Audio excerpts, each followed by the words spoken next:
আসসালামু আলাইকুম ওয়া রাহমাতুল্লাহি ওয়া বারাকাতুহু। সম্মানিত পেয়ারা হাজিরিন, কোরআন এবং হাদিসের আলোকে আজকে এমন একটা দোয়া বলবো, এমন কিছু আল্লাহর নাম বলবো, এমন একটা আয়াত বলবো, কয়েকটা বলবো তো একসাথে ইনশাআল্লাহ। এই দোয়াটা কোনো ব্যক্তি যদি পাঠ করে, আরশের অধিপতি স্বয়ং আল্লাহ সুবহানাহু ওয়া তাআলা তাকে রিজিক বৃদ্ধি করে দিবেন, তার রিজিকের অভাব দূর করে দিবেন, তাকে সচ্ছলতা দান করবেন। এমনই একটা দোয়া আজকে এই ভিডিওতে আপনাদের সাথে শেয়ার করব। আমি মুফতি জুবায়ের বিন ইমাম।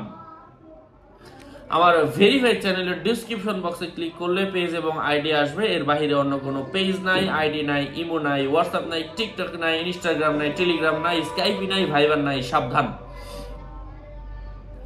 রিজিক বৃদ্ধির জন্য ইয়া মুগনি, মরিষ্কার মু গ দন্তার নরেষ্কার নি, আল্লাহ পাকের এক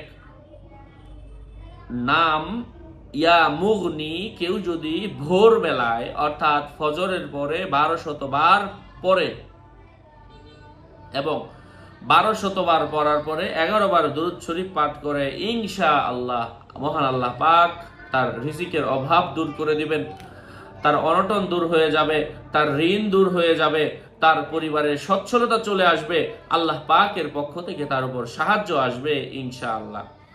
এবং রিজিক বৃদ্ধির জন্য আরেকটি আমল হয়েছে, আপনাকে 3333 বার এভাবে 7 দিন আমল করতে হবে।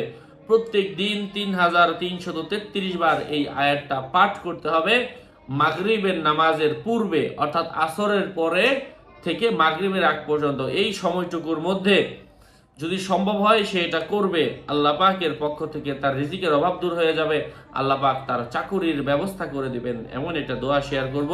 দোয়াটা হচ্ছে আল্লাহু লাতীফুম বিইবাদিহি ইয়ারযুকু মান ইয়াশাউ বিগাইরি হিসাব